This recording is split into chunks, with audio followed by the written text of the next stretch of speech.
Hi, my name's Pharaoh, and today I just want to take a look at where I think No Man's Sky is going, where it's been and where it's going, as we're heading towards the 10th anniversary, especially in light of this new Corvette expedition and the Voyagers update. How much it changes the game, and in really quite profound ways. So, I mean, the biggest one, the most obvious one, is that we can run around inside ships. Great. We can run around inside ships as a group, even better.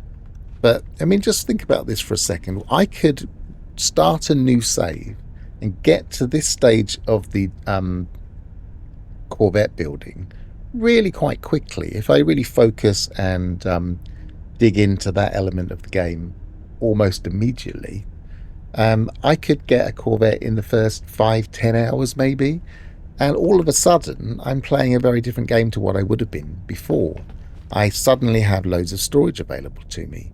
I mean, if you think about it, I have 10 storage containers available to me because I don't have to just stick with the ones I have in here. I can delete some and then I can rebuild others, and then I can delete those and go back to these three. So I could have loads of things in my other storage that I can just have in the background and only build those containers as and when I want them. So I now have lots and lots of storage available to me.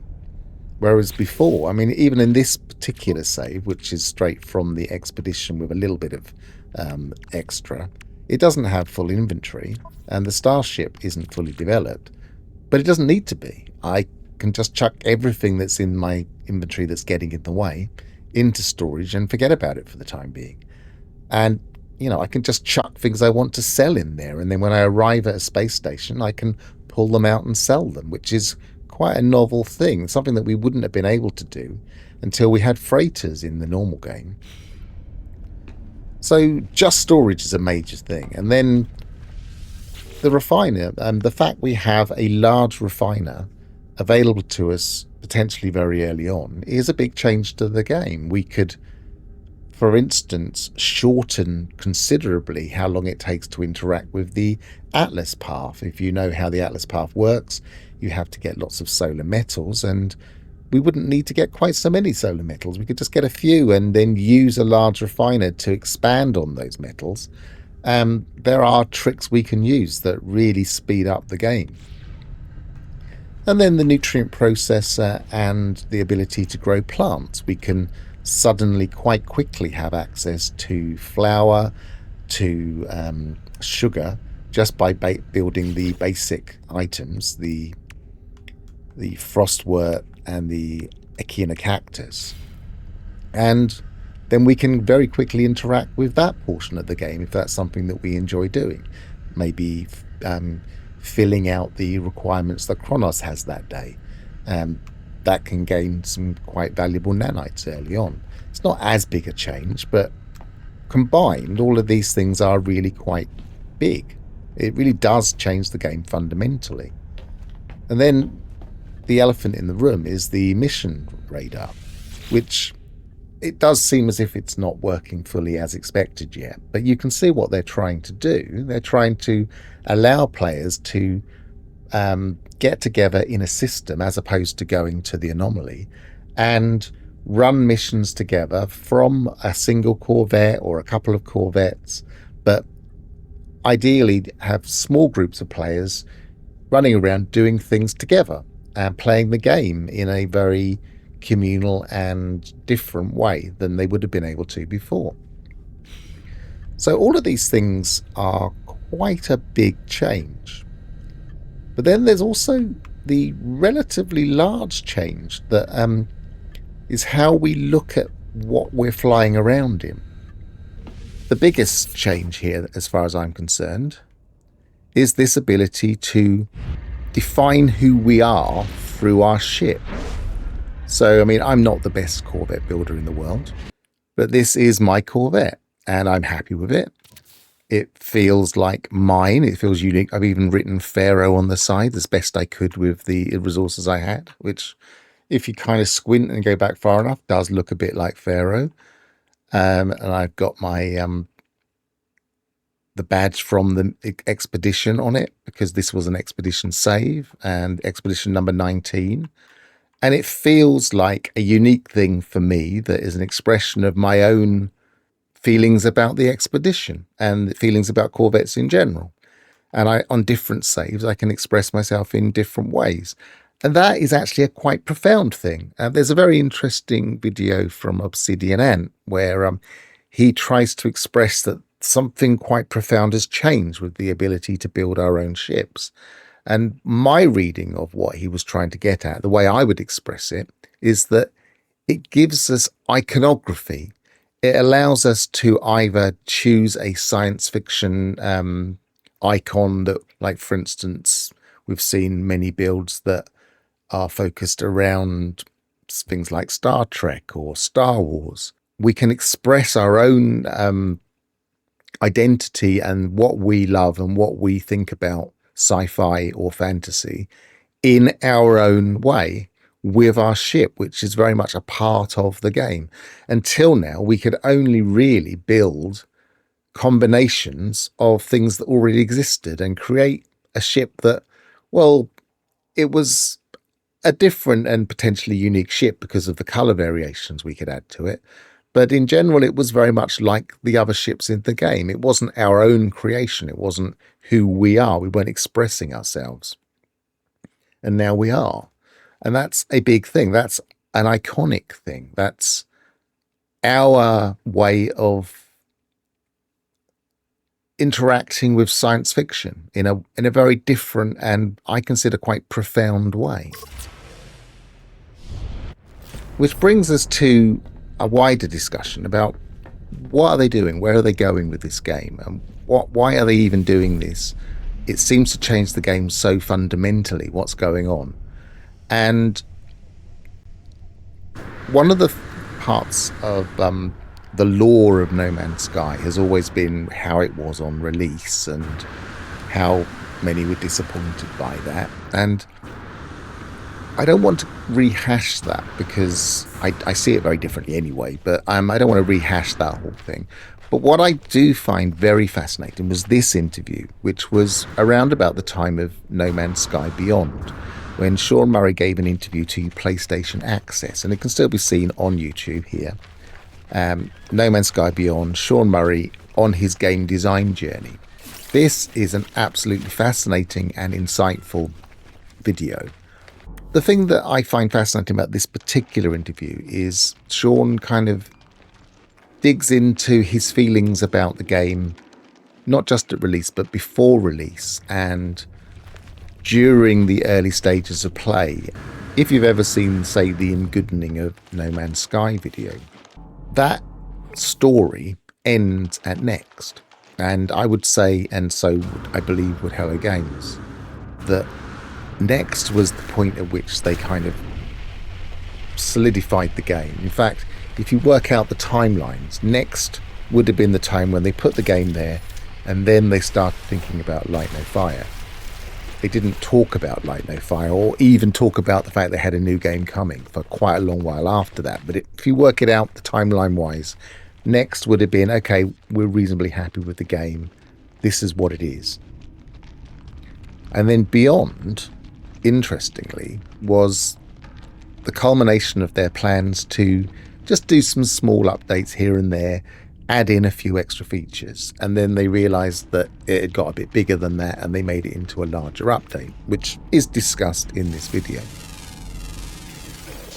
But the interesting thing I find about this video is Sean delves into the past. He talks about where the game comes from, how it was mainly a tech demo that he put together as a way of trying to visualize a new type of game, a type of game that he would love to play. He talks about how they always saw it as quite a niche game, and they were very surprised by how many people were excited by it when they first announced it. And I mean, he doesn't go into the whole controversy, but he does give an insight into how they were seeing it behind the scenes, how they were very shocked by how many players played it, and they were also quite surprised by how we played it, what we did with it, how we, for instance, didn't stick to the rules of the game, how we would often just ignore the tutorial and go and do no ship challenges, or just stay on the first planet for most of the time, or all sorts of weird little things that we did that were very different. By this time there was base building, so he talks about how some people just mainly engaged with base building and just did that thing, or how some people were very pure explorer and just did that thing. He also talks about how the game at the beginning was quite a lonely kind of experience. I think he was talking about that lonely experience of going to a planet and exploring it for the first time and knowing that nobody else had seen it, and then not being much around you and just kind of finding out what was there. I feel like that's kind of what he meant by lonely. And another thing he discusses in this video, which I strongly recommend you watch, is this idea that a procedurally generated game brings with it lots of really quite different challenges to game design.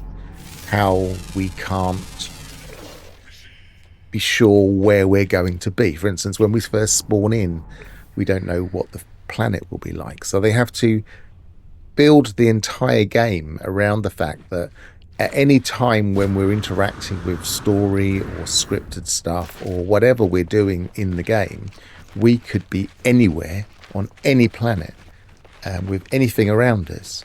And I mean, for instance, that brings into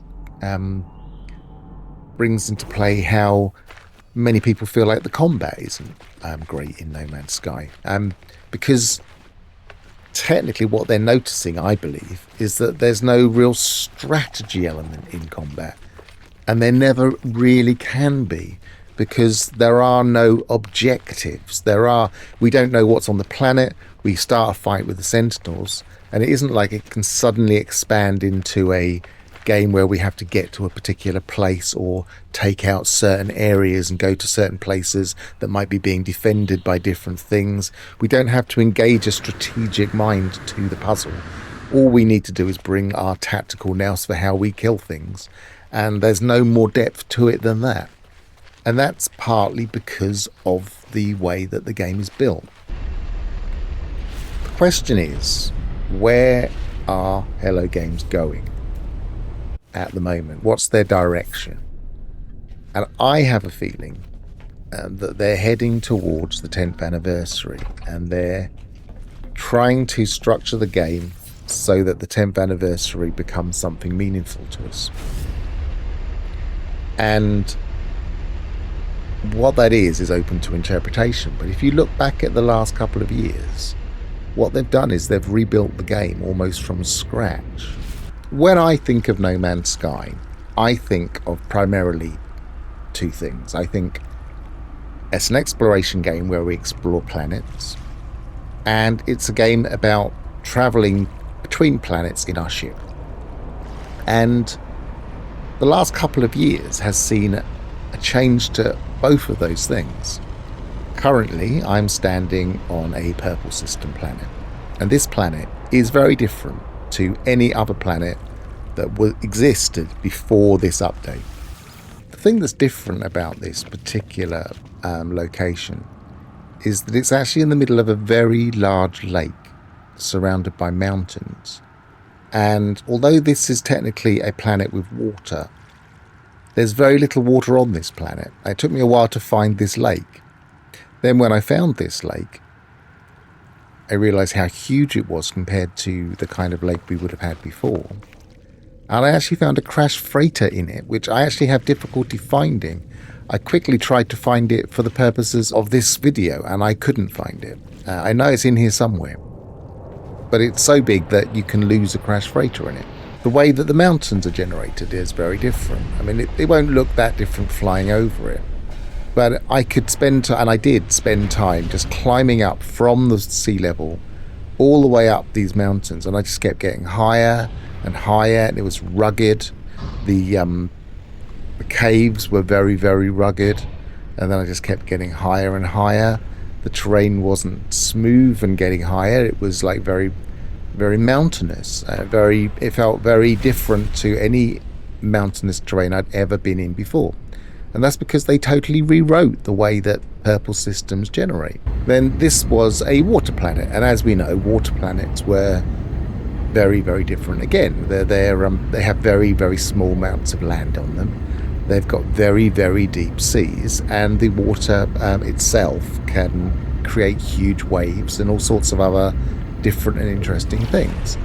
And then this planet has something else even more remarkable.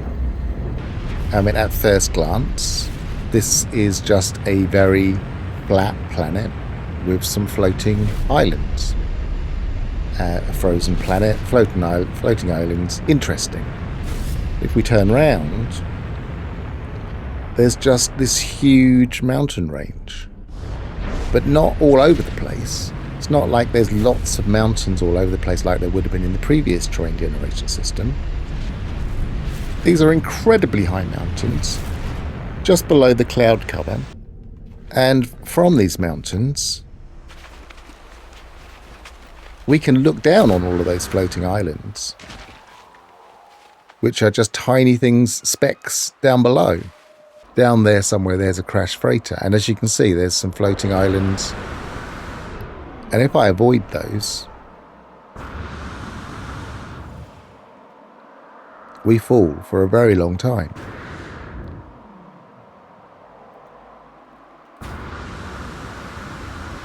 Try and avoid that lip.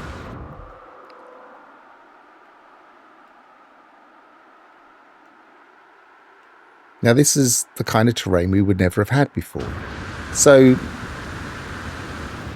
previous to this particular Corvette update, we had a total change to planet generation. Yes, it's behind a story wall where we have to unlock purple systems, but they are totally different.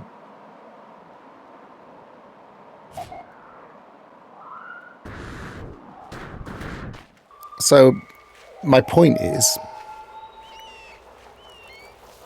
they changed planets and they changed ships. I have a feeling that they're rebuilding the game. They are, from scratch, changing the fundamentals of the game. And that, to me, feels like a concerted effort to change the game, which is maybe heading towards the 10th anniversary. So why? What would they be trying to do? Well, if you think about it from the perspective of a lot of these innovations have come from Light No Fire. They talk about how it would take a long while to climb up the mountains in Light No Fire. I have climbed this mountain with the benefit of a jetpack, and it took quite a while. Without the benefit of a jetpack, I wouldn't have been able to do it. So it's interesting to think, how will that work in Light No Fire? But quite aside from that, why are they bringing these things to No Man's Sky? Corvettes appear to have been a transfer of a ship system where we can have multi-cruise ships sailing across oceans. And they've brought the equivalent, floating bases turned into flying bases. And again, they can be multi-crewed. At the moment, there isn't really a crew element to that multiplayer experience, but it is clearly designed to be something that can be built on. I have a feeling, if you consider Light No Fire as being a multiplayer game, that's the one thing that they've really emphasized. They talk about it being a multiplayer experience where you can go off and do your own thing, as opposed to being a game where you go off and do your own thing with some multiplayer tagged on. It's the kind of opposite way around. And so I can't help thinking that maybe the whole point of this exercise, bringing in these fundamentally changed systems, is to lay the groundwork for a rebuild of the game at a multiplayer level, and that they will hopefully have better multiplayer in Light No Fire, and some of that will be brought across to No Man's Sky for the 10th anniversary. The idea that we can play together and do things together and have different roles and generally play in a very different way to the way we play now, if we want to. Obviously, No Man's Sky is still very much a game that you can play on your own, but there are many people out there that do play it with friends. I've watched many a stream where people have played it with friends. I've watched some long form videos of people specifically playing it as a multiplayer experience all the way through the story. And I can't help thinking that that might be part of the plan that they're putting in place, and that for the 10th anniversary, we will see, built on these foundations, a new way of playing the game. So to summarize, I feel like they've been rebuilding this game. In some ways, they started rebuilding this game with the Mac update because they started rewriting a lot of the code. And then later on, they started rewriting the way that mods work. And now they've got new planet types, and now we've got new ship types.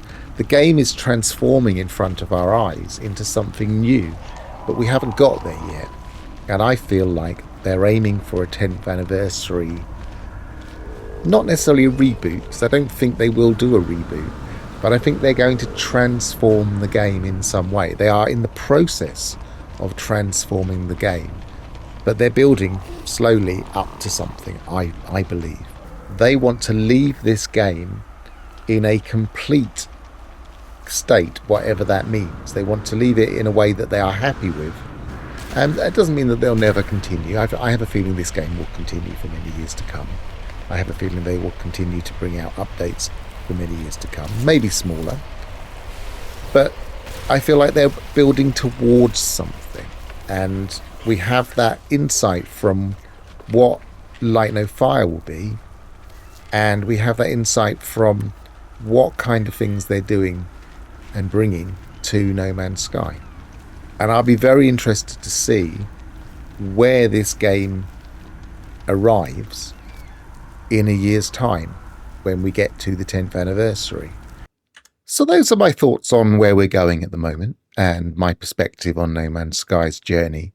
I have quite high hopes for the game. I do think it's going somewhere interesting, regardless of whether it's going in the direction I believe in a multiplayer direction. It could be going somewhere else, but I really do feel like they're going somewhere. They have some kind of end game in mind that will be coming around the corner. But until then, travel well. I've been Pharaoh, and goodbye for now.